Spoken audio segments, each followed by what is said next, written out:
so far at the meet. So it's a big disadvantage to be that far out. And there you have the current odds. Noble Causeway 2-1 along with High Fly, so they're the co-favorites. BB Best, pretty good price at 7-1 right now. Considering the fact that he hung in there so well, but you got to also expect Vicarage to take a little bit of money coming off his big second-place finish in the Louisiana Derby. Poppy Chulo's a little bit of a surprise there to me at 7-1. Yeah, not a bad play for photos that almost didn't happen. Don't get any pressure from some of these sort of attending pace types.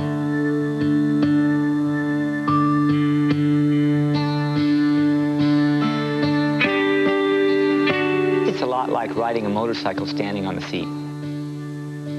Any false move and you're probably going to come off. I think in the back of your mind that you know you've cheated death a little bit. I suppose I just like to live on the edge. I guess I always have. Jerry Bailey is regarded as one of the greatest jockeys ever to sit atop a thoroughbred. Good boy. Winning all 3 of the Triple Crown races twice and a record 14 Breeders' Cup races are just a couple of feathers in his cap. But when Bailey was a young jockey, it wasn't only those thoroughbreds who were traveling in the fast lane. The riders lived wild, carefree. The older guys that I came up around instilled in me that that's what owners wanted. If they had a guy that was wild and crazy, that was all the better. And I fell right into the mold. That mold included being around a lot of alcohol. But drinking with the guys soon turned into something much bigger. Jerry was falling into the grips of alcoholism. In 1986, he was fired by one of the top trainers in the nation. Bailey was reeling, and his future as a jockey was in serious jeopardy. I was devastated. And I thought, you know, this is it. I don't know if I can overcome this. But it never occurred to me to quit drinking at the time. The alcoholism was destroying him personally and professionally. By the summer of 1988, Jerry's wife, Susie, had seen enough. We were having a 4th of July party, and we had friends over, and he was supposedly not drinking. And that night he passed out. I got him into bed, and I was cleaning up, and when I took a sip of his 7-Up, it was straight vodka. I knew I had a problem, but I just didn't know how to get out of it. I didn't know how to stop. I started crying, and I said, you know, I can't live with this anymore. I came to a point where I decided I had to stop, or else I was probably going to die. I was certainly going to lose my wife. Probably lose my career and the respect of anybody that had any left for me, and then eventually die. In January of 1989, Jerry Bailey took his last drink. After so many years being in the fog of alcoholism, his life finally started to turn around, and so did his riding. When I quit drinking, it was dramatic change. Everything that would happen in a race, I could almost anticipate. It seemed slow motion to me. It was like seeing a fastball coming in slow. I mean, everything was so clear. With his sobriety, Bailey started to flourish. In 91, he won his first Breeders' Cup. In 93, came his first Kentucky Derby win. Ironically enough, riding for the trainer who had fired him 7 years earlier. Soon after, it would be his historic string of wins aboard Cigar, one of the greatest thoroughbreds ever to have lived. Jerry Bailey had gone from struggling alcoholic to the top of the horse racing world. I think that I had to go to the bottom to get to the top. Did I imagine being the guy that was in the winner's circle a lot of time? No. For a long time, one of my biggest desires was just to be sober at 5 o'clock in the afternoon. You know, I'm just so thankful that I was able to somehow, through bad times, see something to get us to this moment and not let go and not give up. And if I had given up, you know, look what I would have missed out on. You know, my biggest victory might have been January 15th of 1989. When I walked in the room and I said, "Hi, I'm Jerry Bailey and I'm an alcoholic." The man who could handle a 1,200-pound horse, but not himself, had become the husband and father he never thought he could be. Jerry Bailey has won many horse races, but in the end, it wasn't the battle on the track that really mattered. You know, I'm proud that I'm the man that I am for my son and my wife. I'm proud of the things I've accomplished on the track. But I think I'm most proud of just coming through the struggle that I've been through. and have a reasonable expectation of being that way for the rest of my life. Jerry Bailey, a look live now, back in the paddock, along with Nick Zito, and he has a book coming out April 21st, chronicling his career and his struggles. And you forget sometimes, as you watch these thoroughbreds race, what jockeys go through on a daily basis, the early mornings and keeping their weight down. Jerry's expected to retire at the end of this year. It's widely anticipated, and he's never been as candid about his problems than he is right now in the twilight of his career. And incidentally, the horse, the trainer, rather, the Hall of Fame trainer that fired Jerry Bailey was Mac Miller, and the horse that he won the Kentucky Derby on for Mac Miller was Sea Hero. That might have been his best ride ever. Bill Hartek, Willie Shoemaker, Mike Smith have won this 3 times, and Jerry Bailey's trying to do just that. About 6 minutes till post. The horses will approach the starting gate when we come back here at the Florida Derby. This is right now as we check the current odds, but it is High Fly who is your favorite at 9-5. There's Noble Causeway at 5-2. BB Best still hanging right in there at 7-1. We've already talked a couple of times about how impressive Noble Causeway has been in his 2 races here at Gulfstream Park, and we're going to take a look now at his last start, which was on Fountain of Youth Day. We actually showed you a little snippet of it on our Fountain of Youth telecast. Now, Pat Day was aboard Noble Causeway on this day. Again, he won't be on him today. He's had hip surgery. Edgar Prado will, but watch the way Day rides him. He was up on the lead going into the first turn, but watch him restrain Noble Causeway. Look at his legs in the stirrups. They'll go stiff here as he pulls Noble Causeway back out of the picture on the backstretch. And Noble Causeway did that willingly, which a lot of horses won't do. Pat Day found a hole off the rail at about the 3/8 pole, swung Noble Causeway to the outside, and here he came with a very impressive run. This was a decent field, the speed number almost as good as the Fountain of Youth. And when Pat Day got off the horse, he told his agent, "This is my Kentucky Derby horse." He was very impressed with Noble Causeway. He's hoping, of course, to get back in the saddle by the Kentucky Derby, and he's hoping Noble Causeway makes it that far. But clearly, this was a very impressive run, and now he'll try Stakes Company today. Pat Day with ligament damage and trying to get back for the Derby. Right now, questionable with that. But right now, get an opinion on what's going to take place from Hank. Well, I like Noble Causeway, too. He's the horse that's improving 2 for 2 at this distance. But watch BB Best to complete the exact, the speed horse. You saw Euro Silver running from the front end. And sometimes those horses that have the lead on this track get very brave, guys. Well, in Noble Causeway, we just talked about him. No money in terms of graded stakes. As we looked ahead, Janine mentioned that earlier in terms of the Derby. It's very important for him to get a 1-2 finish, and certainly at least a 3rd place finish to have any shot. And now you take a look at the horses loaded into the Guinness starting gate. Noble Causeway has the advantage of being in post 1, and BB Best also with that excellent draw in post 2. Naval Minister, the last one going in. We send it once again to the track announcer, Vic Stauffer, for the call. Into post number 9. They're off in the Florida Derby. BB Best and Mighty Mecky both sent along for the front. High Fly is close to the pace, and he'll sit 3rd early. Then comes Vicarage, Poppy Chulo, and Wall Street Scandal are wide. Park Avenue Ball is next, and the early trailer is Evil Minister. It'll be BB Best to set the pace with High Fly and Mighty Mecky intently tracking 2nd and 3rd. Jorge Chavez and BB Best 3/4 of a length in front. High Fly is perfectly placed by Jerry Bailey, and the favorite is between horses. Mighty Mecky is 3 deep. Vicarage is tugging. He's 4th and 2.5 lengths off the lead. Noble Causeway sits 5th in the first part of it. Outside of him, it's the maiden Poppy Chulo, and they're both about 5 lengths off the lead.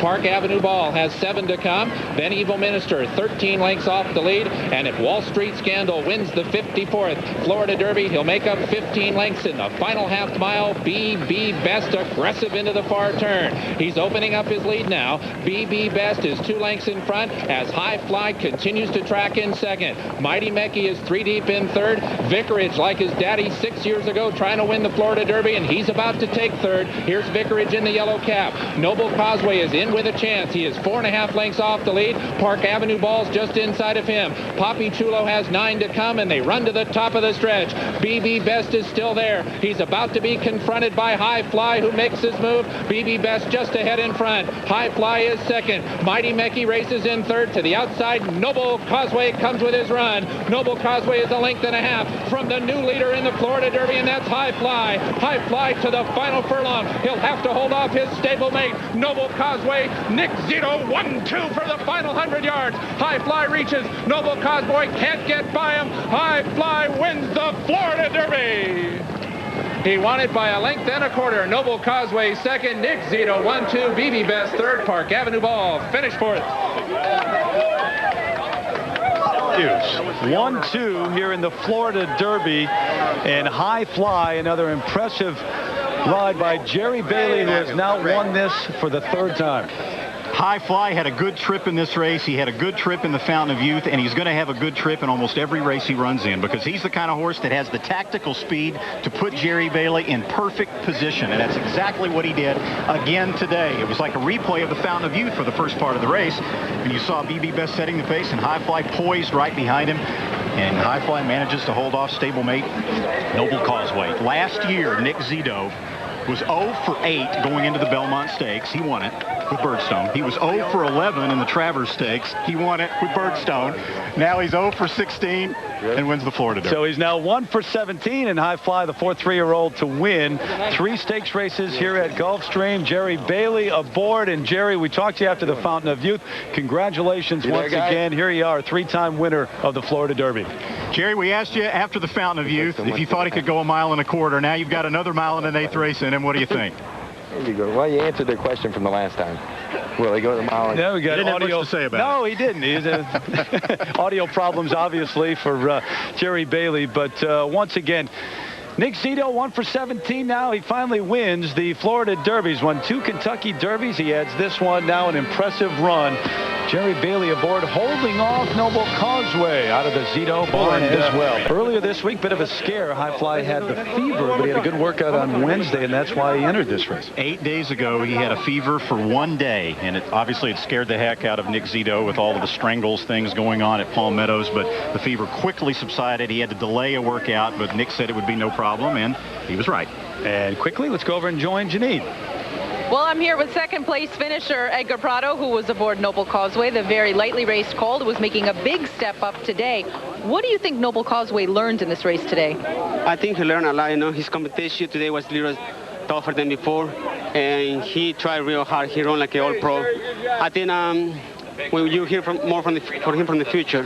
His races have gotten steadily better. What else does he need to do to get to the ultimate goal, of course, the Kentucky Derby, in your opinion? I think the 8th of a mile is not going to hurt him. I think it's going to help him a lot. He's breathing for the distance, and Nick is doing a super job with him, so I'm very proud of him. And what are you getting from him right now coming down the stretch? He was gaining, and galloping on less stronger than the other horse. So that's a plus, and I was very happy with that. Okay, well, congratulations on a very nice runner-up effort from Noble Causeway. Terry? All right, Janine, $190,000 in terms of graded stakes earnings for Noble Causeway. Important, trying to get into the Derby. High Fly, your official winner now. $440 to win. Noble Causeway, $360 to place. BB Best, $380 to show. And $840 on the 4-1 exacta. Send it over to Hank Goldberg. I'm surrounded here by Justin and Jerry Bailey. Justin's the baseball player, by the way, and Nick Zito, the trainer. And let me start with you, Nick. In the last year, you won the Travers and the Belmont, breaking that, and your first Florida Derby, all in the last year. How about that? Yeah, Hank, I think, like I remember there was an expression. They said, how do you stop the Dodgers from winning? They said they stop kissing each other. You know, I think every time I'm with you, I give you a kiss. Must be you. Yeah, I'm the one. You, I know you've had a tough week. You know, High Fly had the fever, and yet you told me he came back training well. It's an amazing, because it's a credit to the horse and the people around him. And I have some great people, as I told you, and they just persevere. He had a temperature. It was no big deal. And the man upstairs was my trainer this week. Everything was cool. Everything was cool. Are both of these horses going to the Derby? I don't see why not. I have 2 legitimate Derby horses. And Noble Causeway got the earnings today. No question. Okay, Jerry, talk about the race a little bit. High Fly, similar to the last race, or did he run stronger today? Very similar, but it's funny, Hank. You know, 10 years ago today, I won 7 races, and I got beat a nose in this race for Nick Zito on Swab Prospect. Today, I got blanked, but here we come with a big one. Can this horse do the 1.25 miles, you think? Well, today was still as strong at the 8th. I mean, we've got it 1.8 miles down pat, and the way he galloped out, nobody was really closing on him. You got to think positive. All right. Thanks, Jerry. All the best to you. Thank you. We'll go back to who's up? Randy? Randy and Terry will both take it, and I'm most thankful that Zito kissed him on the cheek. You look at High Fly, $600,000. Some final thoughts, Randy, on the Florida Derby here? Well, the final time, 149.43. Decent. It was about 0.14 of a second slower than the older horses ran in the skip away, so that's not bad. If Bandini had been in this race, ironically, I think Bandini would have been the favorite because he was eating up ground against High Fly in the Fountain of Youth and just couldn't quite get to him. And a lot of people thought Bandini was the best horse in that race, but High Fly does nothing but just keep winning. There you see the backstretch. High Fly with the perfect trip sitting right behind BB Best. Meanwhile, Vicarage, owner Cott Campbell, the president of Dogwood Stable, actually worried about exactly how he would react to being rated behind horses further. He hoped he would relax. He didn't really. He was pulling a little bit, made a little run, and then collapsed. And then back along the inside, you see Noble Causeway beginning to make his run there. And, of course, Noble Causeway, as we all know, turned in a heck of an effort as well. I think he two legitimate horses out of this. And then, of course, Zito also has Sun King and Andromeda's Hero and Bellamy Road. So he's still on course as we speak with all of his 5. And maybe Noble Causeway becoming legitimate today with this effort. Exactly. And if the Derby gets 20 horses in it, that $190,000 in second place earnings that you mentioned is obviously vitally important because now he's guaranteed a spot in the lineup. And certainly Nick Zito not only breaking the 0 for 16 string, but overall, we mentioned earlier, 5 horses perhaps in the Kentucky Derby and strengthening that today with the top 2, High Fly and Noble Causeway.